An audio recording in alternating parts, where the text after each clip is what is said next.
In this Outlaws of Thunder Junction draft meta update, I'll be providing you with the most up-to-date information on the format so you can crush your next draft.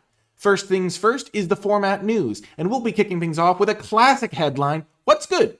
Green is good in this format, led by Headliner Commons, Throw from the Saddle, and Patient Naturalist, as well as a host of higher rarity cards, especially the rares that are fantastic. So if you want to win in this format, green is a good place to look, of course, if it is open in your seat at the draft table. Next headline, are we living in a Bombterial world? I think so. There are fantastic rares, fantastic mythics, and cards that must be answered. There are good answers, there are good removal spells in the set, but cards like Bonnie Paul Clearcutter, Stoic Sphinx, and Bruised Tarl Roving Ranger can absolutely dominate games, and you need to have a plan for dealing with that power or going faster than the powerful decks, having some synergy to maybe boost the power level of your deck if you don't have any of these rares. So there are quite a few powerful cards running around, so be prepared and hopefully you'll get to play some of them yourself.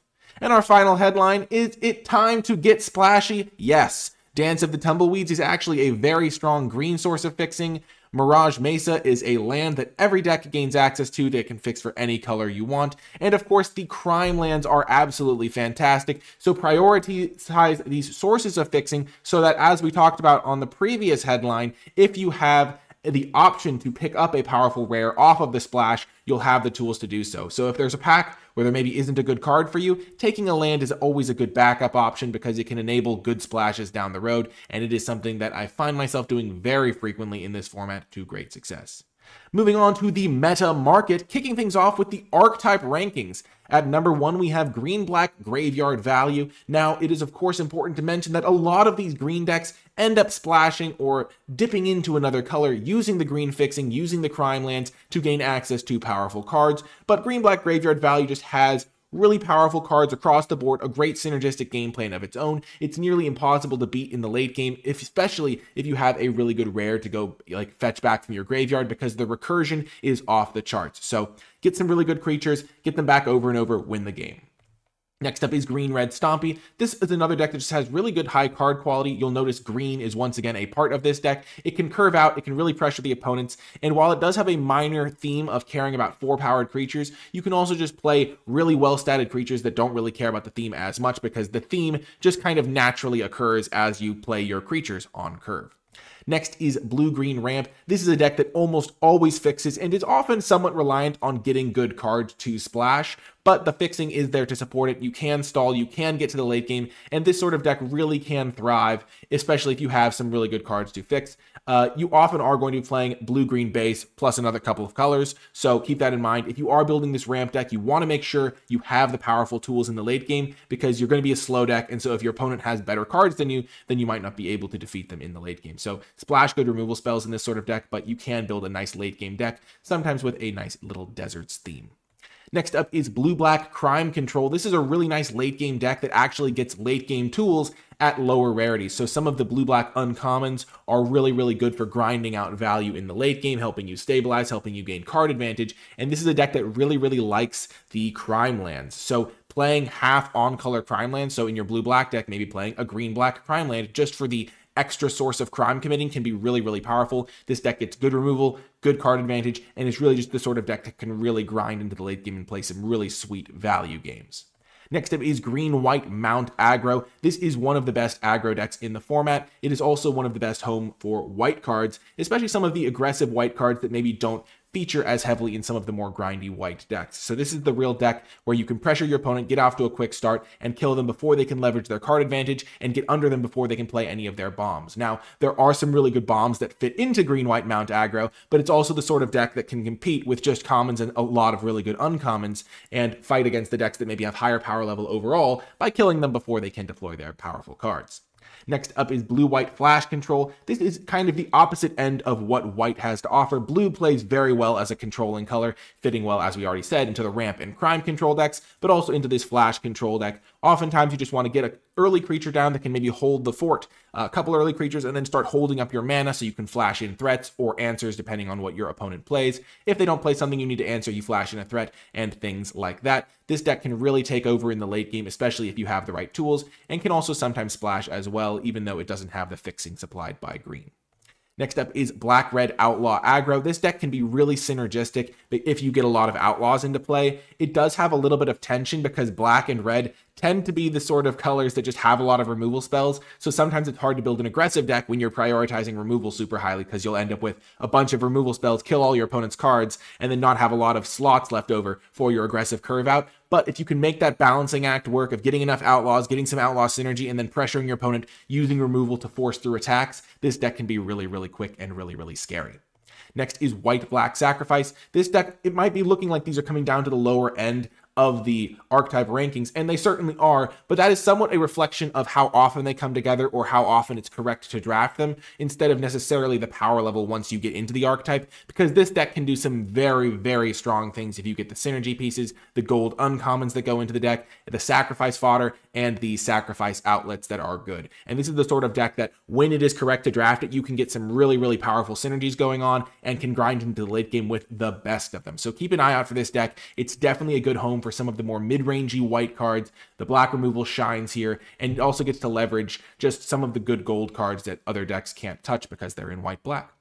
Next is Red-White Aggro. This isn't really a huge theme of the format, the red-white deck. It just kind of plays an aggressive game plan. There are some mercenary tokens running around that you can use to buff up your creatures and get some good attacks in, and this deck can certainly be very powerful, as I said just a second ago with the white-black deck. When red-white comes together, when you get the right tools to curve out, this can be very potent, but it's less consistent than some of the other decks, and it doesn't always get to leverage all of the powerful cards because it's hard to splash in your red-white deck. And so if you're drafting red-white and see a really good card, you're less likely to be able to move lanes and slot that into your deck. So red-white aggro can be really good when it comes together, but it's sometimes like a step slow and the other decks can stabilize. And in those cases, you just need to make sure that you're ready for the fact that you probably can't grind through the late game as effectively. And then finally is blue-red double spell. It's really just hard to make this deck come together because of the tempo loss that is associated with trying to set up double spell turns. And so against the aggro decks, you don't really get a huge benefit from that. And then against the controlling decks, you can sometimes help grind into the late game using these double spell synergies, but your opponents are just kind of playing cards that naturally get card advantage, and yours need more setup to get card advantage, which just makes this a little bit of a finicky deck. Can definitely come together, can definitely be good, but it's just a little bit unreliable, and that's why it comes in last place. Next are the color rankings, and as always, I like to give the caveat that all the colors are playable, but this can be a tiebreaker. It is going to be better to draft the open color, so best does not mean force this, and worst does not mean unplayable. When you are drafting, it is better to find the open colors for your seat at the table, especially in a format with really good rares, because if you find the open seat and nobody else is playing that color, you can get past very, very good cards very, very late. So reading signals is more important than ever, but if you have a close pick, these are the color rankings. Green coming in at number 1, really good cards across the board, and especially at the rare level. In this sort of set, the fact that you are often going to want to play green so that you can play your powerful rares is definitely an incentive to go into green because pretty much all of its rares are fantastic. Next up is, I put all these at once, but black definitely comes in at number 2. I meant to have black show up and then blue and red, but black comes in at a clear-cut number 2. Really good removal spells, really good value, also has plenty of good rares. Blue and red are kind of tied for third. Blue has really good pairings with a lot of the colors. Blue synergizes quite well with black in the crime control deck. Blue synergizes with green in the rampy deck. It has access to cards that pair well with white for those controlling decks. And so blue just kind of slots in as a nice support color. Red also kind of a support color. That's part of the reason blue-red doesn't work as well, is because both blue and red are kind of supporting colors.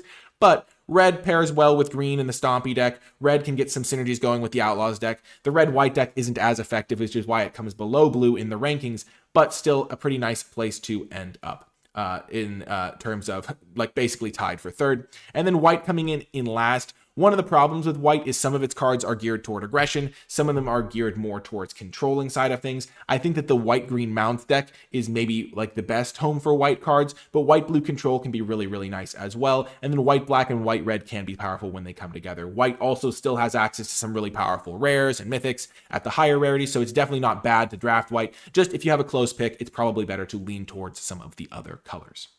Next up, we have the format speed. I would classify this as a slow format, though that is, of course, relative to the speed of formats these days. So if you're thinking of slow as in, oh, this is a format from 2005 slow, that's not really how it's going to be. But compared to some recent sets that have been quite quick, where you felt like if you didn't have like a 1-drop into a 2-drop, sometimes even you would be losing, this is the sort of set where if you miss your 2-drop, you can still make a comeback if you just have a pretty good 3-drop to help you recover. So it's still the sort of set where you want to make sure you have enough 2-drops. You want to have enough early plays, but the games can really go long because if both players are prioritizing those early plays, it can often lead to board stalls where both players are scrapping out card advantage, waiting to draw their really good bombs, answering opposing bombs, things of that nature. And I've played some very, very long games in this format that have actually come down to decking already and things like that. So this is the sort of format that can go long, so make sure you have a plan for the late game if you are trying to get to the late game, because you definitely can get there.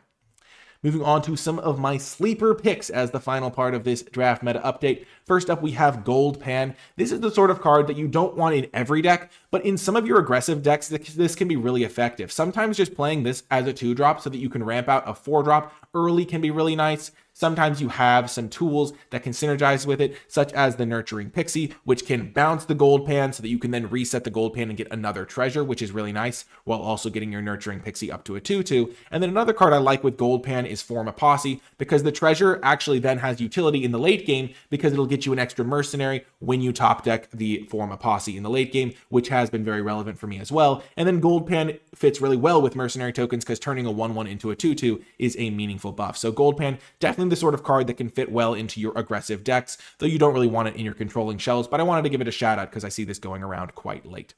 And then my final sleeper pick is Ankle Biter. This is the exact card that your slow green decks want. Sure, it feels kind of bad if your opponent has one of the effects that can give like -1/-1, especially Skullduggery in this set. But if they don't have that exact answer, this can be a real brick wall for your opponents that are trying to pressure you while you're just trying to set up. It plays really well with the crime lands because a lot of the times you'll have like a hand that has a forest and a crime land, and you'll be like, okay, well, on turn 1, I can play Ankle Biter, and then on turn 2, I can play my crime land tapped. Or it'll just give you a window where you can fit in an extra play while also deploying a crime land. So maybe on turn 3, you play a crime land, play an Ankle Biter, you still have an early play. Or on turn like 4, you play a crime land, play a 2-drop, play an Ankle Biter. You can just slot it into your curve because it just costs 1 mana. And then it just sits there on defense asking your opponent, what are you going to do about me? I'll trade with your 4-drop if you're not careful. And that's really, really effective. It also plays well with punch spells. So we already talked about the green common punch spell, but Betrayal at the Vault is another example of this sort of effect where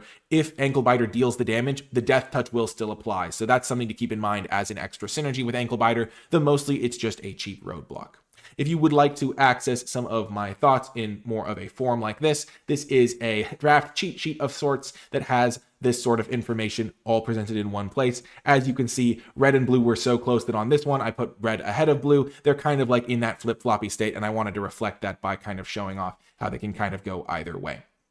There's also a free PDF version of this, that sheet, on the NicolaiBolas Patreon. You don't need to be a patron to access it, but if you would like to be able to look at it, maybe have it up on another monitor while you're drafting, I do have that available over there. If you would like to become a patron, you can gain access to my grades for every card in Thunder Junction as well as a nice little reward, but that's neither here nor there. That's just a nice way to benefit you get for supporting the channel. Anyway, that's going to do it for this video. Thank you so much for watching, and leave hashtag Lightning Junction to let me know you made it all the way till the end of the video, because before there's thunder, there's lightning, and you are now ready to learn. You're going to be the one that's ahead of the format of thunder because you're lightning. So it's kind of like a little science play on words there. I hope you enjoyed this video. Good luck in your next drafts, and I'll talk to you next time.